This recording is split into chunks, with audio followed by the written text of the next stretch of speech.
Қойлар туралы қызықты деректер.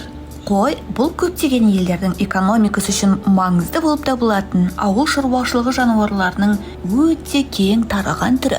Сонымен қой туралы қызықты мәліметтерді тыңдауға дайынсыз ба? Қой көзінің қарасы төртбұрышты, өте сирек тірі тіршілік иелерінің бірі. Күлкілі естілгенімен, бірақ тәжірибелер қойларда есте сақтау қабілетінің өте жақсы дамығанын растады. Орыс тілінде басқалардан өткір айырмашылықтар туралы айтқанда қойларда ақ қарға дейді, ал көптеген европалық елдерде ұқсастығына қарай қара қой деп атайды. Қойлар өте саққұлақ, сондықтан бұл жануарлар қатты дыбыстардан қорқады. Бұл тіршілік иелері жиі егіз қозы туады. Айта кетсек, жаңа туған қозылар аналарының дауысы арқылы таниды. Қойлар жалғыз өзі ұзақ өмір сүре алмайды. Олар отарсыз өмір сүрсе уақыт өте келе тек күшейе беретін үрейлену жағдайына ұшырайды. Қойлар алғаш рет қашан және қайда қолға үйретілді деген сұраққа келер болсақ, бұл ұзақ жылдар бұрын болған деп айту қиын. Көптеген ғалымдар бұл түркі аумағында 6-7 мың жыл бұрын болған деген пікірмен келіседі. Бүкіл әлемде қойдың шамамен 600 түрлі тұқымы бар.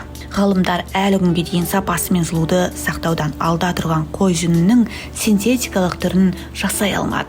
Қойлары ашық аумақта қалғаннан қорқады. Сондықтан ондай кезде олар бір жерге үймелеп алады. Бірақ олардың айналасында қоршаулар немесе шарбақ болса, тыныш жайыла береді. Ересек қойды бір рет қырыққаннан 10 келі жүн шығуы мүмкін. Ең ұзақ өмір сүретін қойлар 22-24 жасқа дейін өмір сүре алады. Ол қар қойлары.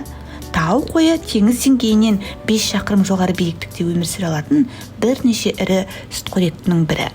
Ең қымбат тұқымды бұл қойдың өзі $1 миллион аса тұруы мүмкін. Қойлар ешкімен будан тасалады екен.